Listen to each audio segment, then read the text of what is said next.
A guerra entre Israel e Irã, com a participação dos Estados Unidos, reacendeu a agenda escatológica. E muitas pessoas têm falado sobre os sinais da segunda vinda de Cristo. Este é um assunto extremamente importante. Até porque a segunda vinda de Cristo é a acrópole da nossa esperança, é o pináculo da nossa fé, é a consumação da nossa redenção. A verdade inconteste da segunda vinda de Cristo faz parte da esperança do povo de Deus ao longo dos séculos. Há mais profecias na Bíblia sobre a sua segunda vinda do que sobre a sua primeira vinda. Como todos os sinais da primeira vinda se cumpriram e de forma literal, certamente as profecias sobre a segunda vinda se cumpriram, estão se cumprindo e cumprir-se-ão rigorosa e literalmente. Jesus não nos permitiu marcar datas. Este dia é da economia do Pai. Entretanto, alertou-nos de que deveríamos estar prevenidos, preparados, vigilantes, e deu-nos sinais, como placas de sinalização, apontando então para a sua segunda vinda. No seu sermão profético relatado em Mateus 24, Jesus nos dá vários sinais que antecederão a sua segunda vinda. Ele foi abordado pelos seus discípulos, admirados com a construção do templo, dizendo: Jesus, vede que pedras, que construções, que monumento, que arquitetura. E Jesus disse: não ficará pedra sobre pedra. Então, quando chegaram no Monte das Oliveiras, perguntaram a Jesus: quando sucederá isto? Ou seja, a invasão de Tito Flávio no ano 70, destruindo a cidade de Jerusalém e promovendo a diáspora dos judeus. E a pergunta é dupla, porque perguntaram: quais sinais da tua vinda e da consumação dos séculos? Então Jesus vai elencar no seu sermão profético vários sinais que nos apontam para a sua segunda vinda. E eu quero então, baseado em Mateus 24, trazer à sua memória esclarecida alguns desses sinais. E o primeiro deles está relatado no versículo 4 de Mateus 24. Jesus disse: vede que ninguém vos engane. O engano religioso é uma realidade nos nossos dias, talvez mais do que em priscas eras. Li um livro recentemente de um sociólogo brasileiro, onde, fruto da sua pesquisa, ele identificou mais de 104 mil CNPJs de igrejas diferentes. Todos os dias surgem novas igrejas, novas religiões, novas seitas, novas doutrinas. E certamente tantas dessas novas doutrinas enviesadas na contramão da palavra de Deus levam o povo ao engano, conduz o povo pelos descaminhos da heterodoxia, do misticismo, do sincretismo, do ceticismo, da incredulidade ou da credulidade infantil. E este engano religioso é o primeiro sinal que o Senhor Jesus Cristo deu para alertar-nos sobre a sua segunda vinda. O segundo sinal que Jesus aponta está no versículo 6. Certamente, disse Jesus, certamente ouvireis falar de guerras e rumores de guerras, reino contra reino, nação contra nação. O mundo hoje é um barril de pólvoras. A paz estabelecida é a paz do medo. Já em 1985, Mikhail Gorbachev, no seu livro Perestroika, afirmou que uma terceira guerra mundial não haveria vencedores e nem vencidos, uma vez que o arsenal que se tem hoje daria para destruir o nosso planeta 27 vezes. Nós estamos aí diante de um clima tenso, porque há grandes potências econômicas, militares, com forte armamento nuclear nos diversos polos. Então, se for para um lado, você tem potências e superpotências, se for para o outro lado, você tem superpotências, e nós vivemos aí nessa grande tensão de uma guerra nuclear, de armas atômicas, de riscos iminentes, de perigos reais, de destruição e até de autodestruição. E Jesus diz que certamente nós ouviríamos falar de guerras e rumores de guerras. Só no século passado, nós tivemos 2 grandes guerras mundiais, 1914, 1918, 30 milhões de pessoas morreram na Primeira Guerra Mundial. 1939, 1945, 60 milhões de pessoas morreram na Segunda Guerra Mundial. E o mundo não pacificou, apesar das atrocidades. E o mundo não melhorou, apesar dos prejuízos. Nós vivemos hoje numa realidade em que se investe mais em armamentos de guerra do que em quaisquer outras formas ou agendas ou pautas de um governo. Mas em terceiro lugar, versículo de número 7, Jesus falou que haverá fomes e terremotos em vários lugares. É digno de nota que nos mais de 8 bilhões de habitantes do planeta, há tanta gente, com o estômago roncando de fome, morrendo de fome e inanição. O problema do mundo não é falta de provisão, mas é má distribuição.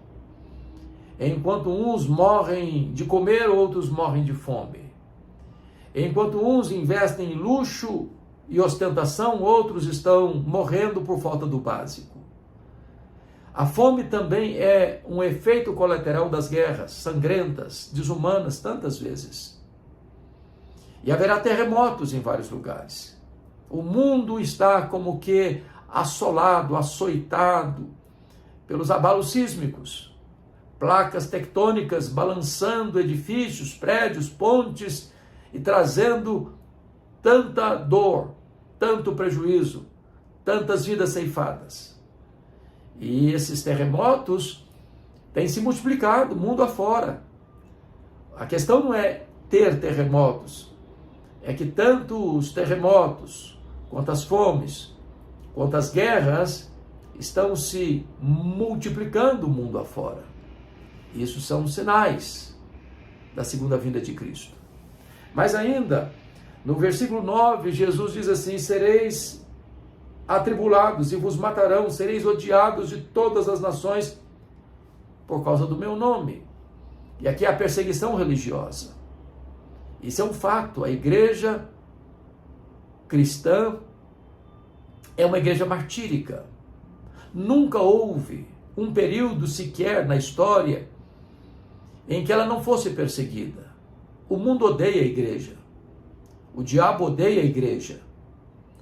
Aqueles que seguem a pauta do arqui-inimigo, o diabo, odeiam a igreja. A igreja nunca agradou o mundo. Se ela é fiel a Cristo, ela será perseguida. Perguntaram para um pastor no seminário de Recife se a igreja fosse mais perseguida, ela seria mais fiel. Ele respondeu: não. Se a igreja for mais fiel, ela será mais perseguida. Os valores de Cristo estão na contramão dos valores deste mundo. O cristianismo é exatamente o contrário daquilo que o mundo pensa, daquilo que o mundo crê, daquilo que o mundo defende. Nós somos uma contracultura. Portanto, chega um momento em que o fato de você ser um cristão já torna você alvo do ódio e da perseguição do mundo, em todas as nações. O cristianismo tem sido perseguido, os cristãos têm sido perseguidos, a igreja tem sido perseguida. Aliás, é digno de nota que a igreja de Cristo é martírica e o sangue dos mártires é a sementeira do evangelho. Não devemos ficar chocados, surpresos com esse fato, porque o apóstolo Paulo chegou a escrever em 2 Timóteo 3,12: todo aquele que quiser viver piedosamente em Cristo será perseguido. Então a perseguição religiosa é o prato do dia deste mundo, é o cardápio deste mundo, e seremos odiados em todas as nações, em todos os lugares, em todos os tempos. Enquanto eu estou aqui conversando com você, há cristãos, irmãos nossos, que estão sendo presos, torturados, castigados, mortos com requinte de crueldade, martirizados, não porque cometeram crimes, mas porque são cristãos, porque têm uma Bíblia, porque professam o nome de Jesus. Assim como lá na igreja primitiva, os cristãos eram queimados vivos, eram crucificados, eram jogados às feras, simplesmente pelo fato de confessarem que Jesus Cristo é o Senhor. Mas ainda, o versículo de número 12, um outro sinal: e por se multiplicar a iniquidade, o amor de quase todos se esfriará. Nós estamos vivendo num mundo de grandes conquistas científicas, de grandes avanços tecnológicos.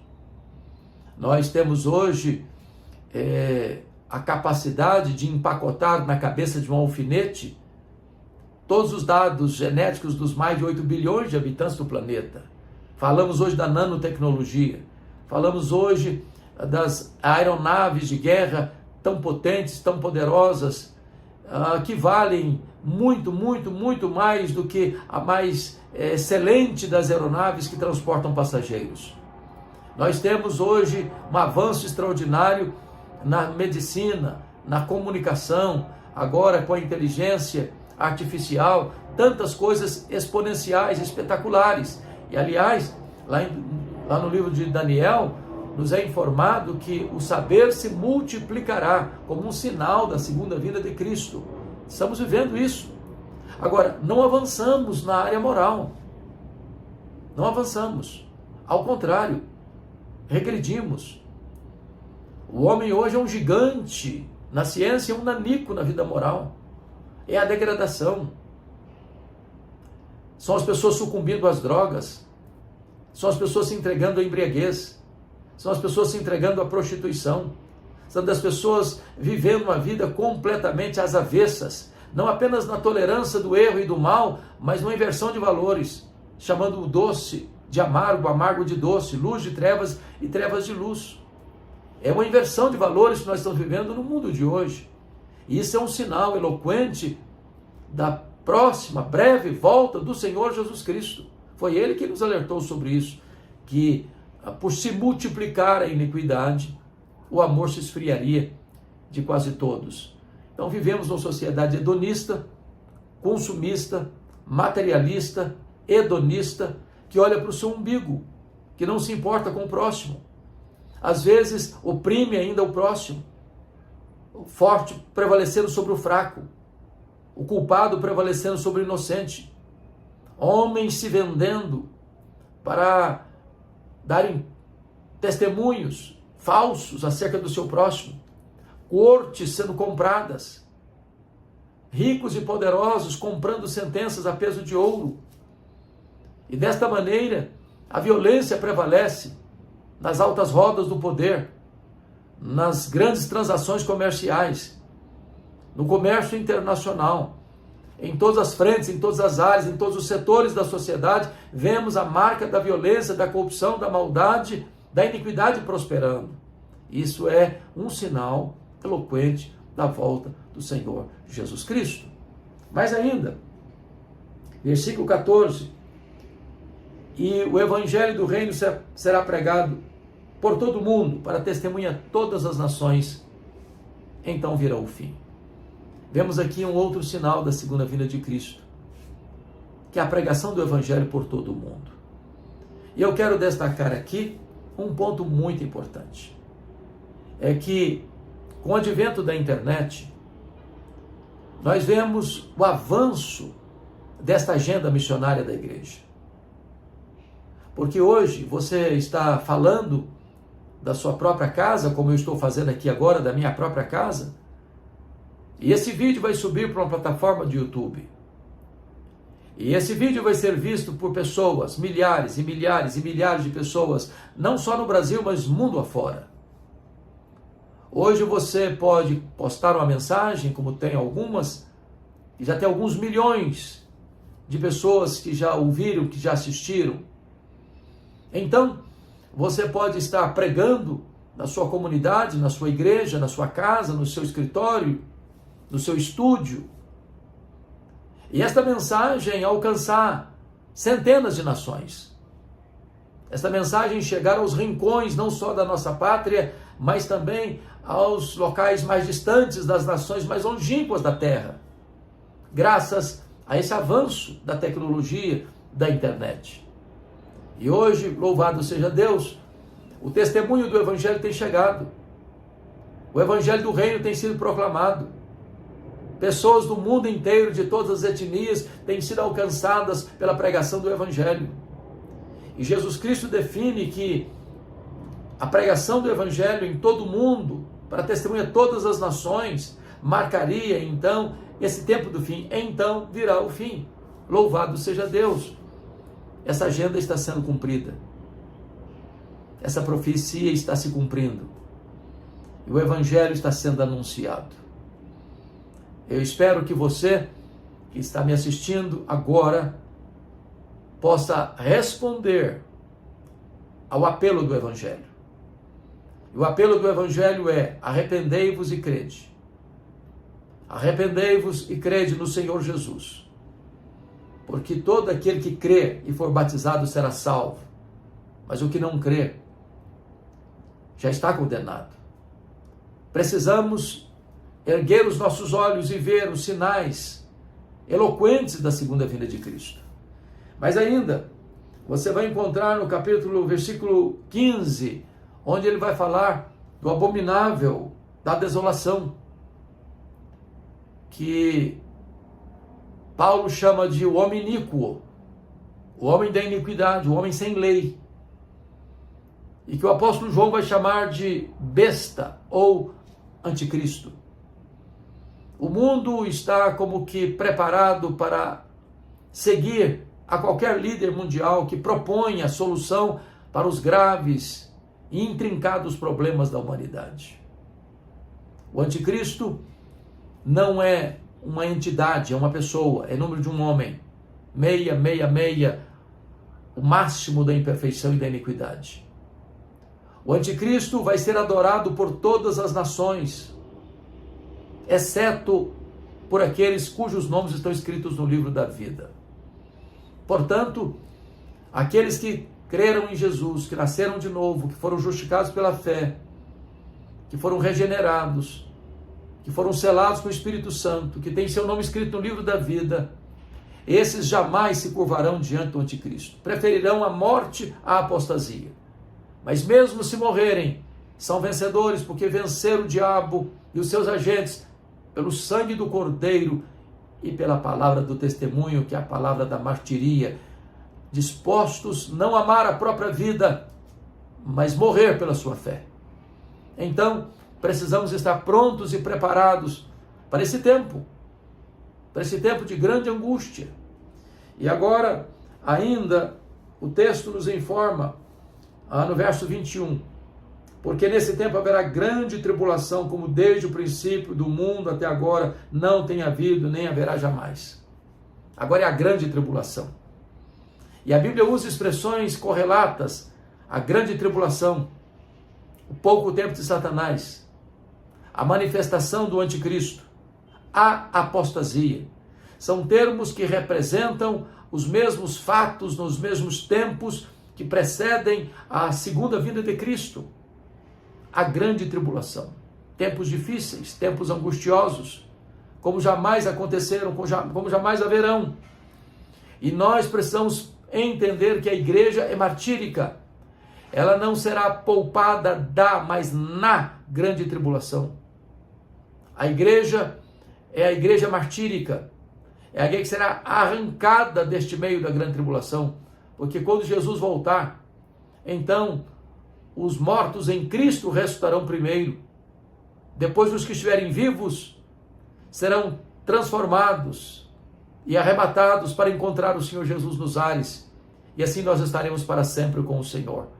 Não precisamos temer, porque o Senhor estará conosco todos os dias, até a consumação dos séculos. Ele diz: tende bom ânimo, eu venci o mundo. Não precisamos temer o futuro, porque Ele está lá no futuro. Ele diz: eis que eu estou vivo pelos séculos dos séculos. Não precisamos temer a morte, porque Ele diz: eu estive morto, mas estou vivo pelos séculos dos séculos. Não precisamos temer o hoje, porque Ele está conosco hoje. Não precisamos temer do amanhã, porque Ele estará conosco amanhã. Ele é o nosso Deus, o nosso refúgio e a nossa fortaleza. E então, depois de todos esses sinais apontados por Jesus no seu Sermão do Monte, Ele vai descrever a sua segunda vinda. Então está escrito no verso 27, porque assim como o relâmpago sai do Oriente e se mostra no Ocidente, assim há de ser a vinda do Filho do Homem. A vinda de Cristo vai ser pessoal, vai ser visível, vai ser audível, vai ser repentina, vai ser inesperada, vai ser inescapável, vai ser gloriosa, vai ser vitoriosa. Ele virá com grande majestade e glória para sentar-se no trono, para julgar vivos e mortos, para julgar as nações, para lançar os que rejeitaram a sua graça no lago do fogo, mas para convidar os seus amados, por quem Ele morreu, e que o receberam como Salvador e Senhor. Vinde, benditos de meu Pai, entrem na posse do reino que vos está preparado desde a fundação do mundo. Então, com corpos glorificados, sem lágrima, sem dor, sem sofrimento, sem nada contaminado, nós reinaremos com Ele e desfrutaremos da companhia dEle e nos deleitaremos nele para sempre e sempre e sempre e sempre. O nosso grito de esperança e a nossa grande expectativa é: Maranata, ora vem, Senhor Jesus.